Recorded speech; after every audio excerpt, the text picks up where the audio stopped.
I knew it! I knew she was an evil villain! Hey guys, this is J Star Wars 360 here with my second Powerpuff Girls vlog. This is for the episode Mommy Fearest, which is a pun on which is a reference to the movie Mommy Dearest, which I haven't seen. If you don't remember, this is the episode where Professor Utonium wants a wife, both so he isn't lonely and so there's someone to help take care of the girls. And this episode was pretty enjoyable, honestly. Like, I'm starting to get into Powerpuff Girls, believe it or not. Yeah, well, not even two episodes in, and I'm starting to get into it. Now, before I get started, let me just say one thing, which is that if you don't know, before I do any video, I type up, like, on a Word document, like, what I'm going to say so I don't ramble.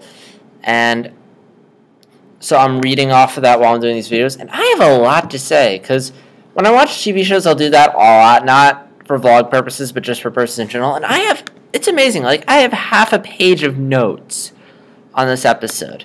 So the fact that this show, I have that much to talk about is pretty impressive. I mean, this show's a bit worried, in 10 episodes, can I really find that much to talk about? And surprisingly, I can.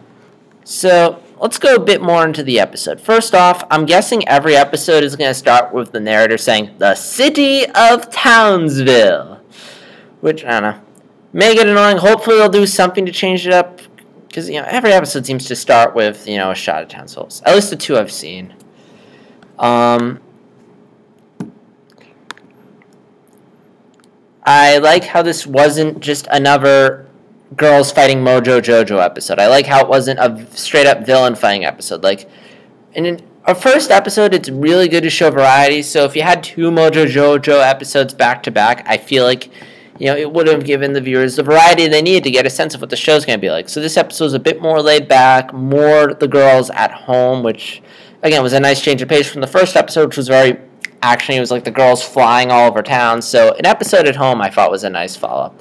And just the girls going about their day. We get to see them sleep. We get to see them watch TV, go shopping. Like, just see them in their normal lives and they aren't fighting crime, which I find interesting. Like, we don't see them fighting crime. So it was a bit more of a breather episode. Well, not really, but it was seeing the girls in a different scenario, which I like. So anyway, into the episode. First off, the thing they're watching on TV, is that from the Powerpuff Girls? Or is that, like, parodying something else? I'm pretty sure it's a parody of Sesame Street. Because I've seen it in, like, constant cartoons. I think this is where it comes from. I could be wrong. Correct me in the comments if I'm wrong. So anyway, so I like this episode better than the last one. I mean, they're fighting a villain, but I think the reason why I like this better is because I actually wanted to see the girls win. Nothing against the girls, but in the first one, I was more into Mojo Jojo. And I think the reason why is because you really feel bad for the girls. I mean, this woman's being mean to them. She's making their lives miserable, and you generally feel sorry for them and want to see them get rid of the bad guy. Whereas something about the way they write Mojo Jojo, they make them pretty entertaining. There's something likable about Mojo Jojo. It might take me a couple more episodes to put my finger on it, but there's something likable in the sense that you kind of are rooting for him. At least I'm kind of rooting for him sometimes. But again, maybe with more episodes that might be a bit more clarified. But yeah, so Sedusa. I thought she was a kind of cool villain. I like her design, like the name, clever play on the word Medusa. I found she was voiced by Jennifer Hale, which I thought was really nice. Jennifer Hale, if you don't know, she voices Bastila from Star Wars Knights of the Old Republic. She's also the voice of... She voices a bunch of stuff. Knights of the Old Republic. She also voices Avatar Kyoshi and June from Avatar The Last Airbender. And she's usually... she is also Commander Shepard in Mass Effect 3. I could go on, but point is, she's always voicing someone... the roles I've seen her in, she's a real badass. And while she is a badass here... And while she is still kind of playing someone badass in this episode, she's doing this really sweet and bubbly voice, which I've never heard her do before. So it was kind of refreshing and cool to see her doing that voice. And kudos to her for being able to do that range.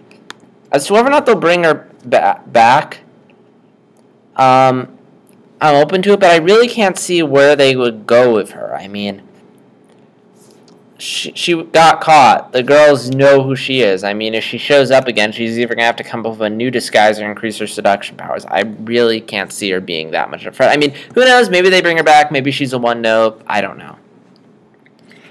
I'll have to look in the intro. I didn't see her there, so.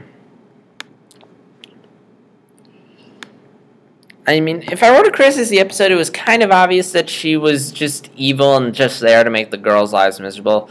I mean, like, from her first order, it seemed deliberate to keep the girls there. I mean, she's making messes for them, telling them not to use their powers.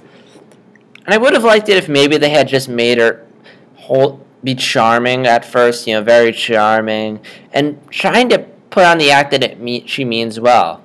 And then at the end, as it goes on, it gets more and more obvious she's doing it. But again, 10-minute episode. Again, was their choice, and it's a kid show, so they want to spell it out a bit. Yeah. I guess this episode is also kind of a commentary on appeasing the wife. Which, I don't know, the wife always gets her way, the husband always listens to the wife, and how, the professor, he does stand up to her eventually, but that's only when she finds out she's a real villain.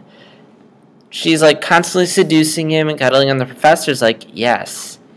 And the sad thing is there are some families like that. It couldn't just be the husband kissing up to the wife. It could be the wife kissing up to the husband. But there are ones where there's a dominant figure in the family. They're bossing around, the other parents just sort of going along with them, or the parents just trying to appease them. And I thought that was kind of an interesting commentary. It happens in my family. Like, again, I won't go into specifics, but with my parents, with my grandparents, there's, like, clearly one who's, in all my family, there's always, like, one figure who's clearly the more dominant one, then there's the one that's going along with it. So I thought this episode nicely touched on that. There was an amusing pun in this episode when they're shopping and the girls want the cereal, and it's like, I want this! No, this one's better! And the cereals actually say this and better. That was, it wasn't that great of a gag, but it was kind of amusing. And I know they're doing something bigger later on with him, which I can't wait to get to him. I saw a clip of him, and it looks really fun. Not just in pun, but I digress. That's a long ways off, probably. So the mayor, we got a bit more of the mayor in this episode. Not too much. He just babysits the girls and falls asleep, which was kind of amusing. But again, I really don't get it to know his character that well. I mean, I don't know if they're just going to keep using him on the side for like a laugh or two, if we're going to actually devote an episode of the mayor to him. They probably will. So it'll be a question of whether or not the mayor is just really good for just an occasional laugh or two, or if you can actually write an entire episode around him. So as of right now, it just seems like they're going for the kind of idiot. He falls asleep when he's supposed to be watching the girls. I've only seen these two episodes. Well, it's one episode, but there's two stories in it. But based on this, if you were to ask me which Powerpuff Girl is my favorite, again, we really don't know all the girls that. I don't really know the girls that well yet, but I guess I'd have to go with Bubbles, just because she's probably the most expressive of the ones, and there's also some charm to her innocence. I mean, when she puts the bow on the wrong spot, or when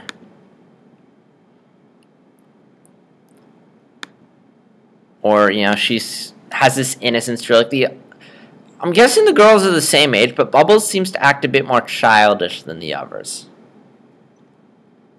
Which is her, she's, I don't know, I just kind of find her cute, a little cute. And her, she has that bubbly baby voice, which I should find annoying, but I actually kind of like. Yeah, but Bubbles has had the most expressive personality so far, but again, maybe with more episodes, when we'll get to see more of the girls' personalities, and that'll change. But as of right now, it's Bubbles. Also, we didn't get to hear the girls talk that much in the previous episode, and this is the first time I heard Buttercup talk. Now, I've seen images of Buttercup, and I've always imagined her with this really tough, tomboyish voice, like, yeah, let's go get him, let's kick butt. And I was really surprised by the voice she had.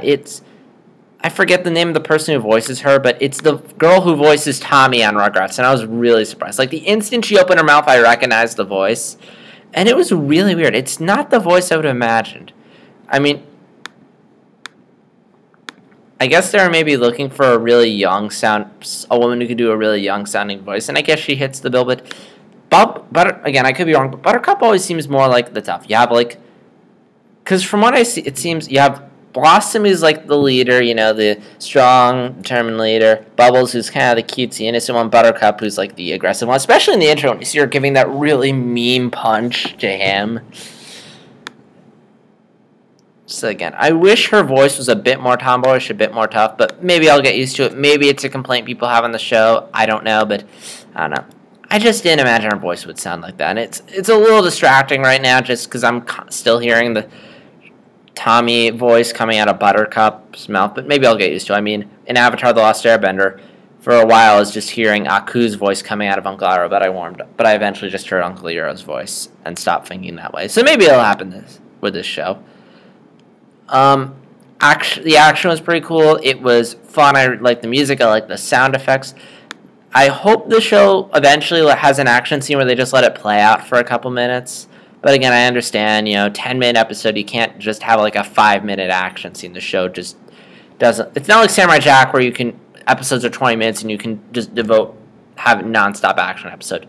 10 minutes to do an episode, you don't have that much time for action. Maybe if they do a 2-part episode or something. I like the narrator. He's kind of feeling whatever we're feeling, like when the girls get in trouble, he feels sad, like we're probably feeling bad for him. His dialogue can be a little cheesy, but I think I can deal with it because there's a lot of energy and enthusiasm behind his lines. And I just realized, I heard that we didn't hear the professor talk that much in the last episode, but now that I've heard him talk, I recognize his voice as Tom Kane, who voices the narrator along with a couple other roles in the Star Wars Clone Wars TV series, which got canceled last year.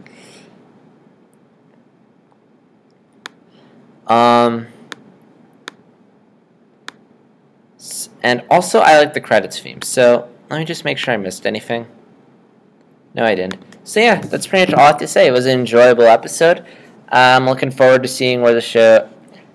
Looking forward to seeing what comes next. Next vlog might be delayed just because, I'm going to have to do my Agents of S.H.I.E.L.D. vlog tomorrow. Also, Adventure Time vlog will probably be out, which means I'm going to have to watch Adventure Time. But, yeah, enjoying it so far and looking forward to seeing what episode comes next. If you have your thoughts on the episode, please comment below, but please don't spoil anything coming up. And this is JStars360, and I'll see you guys later.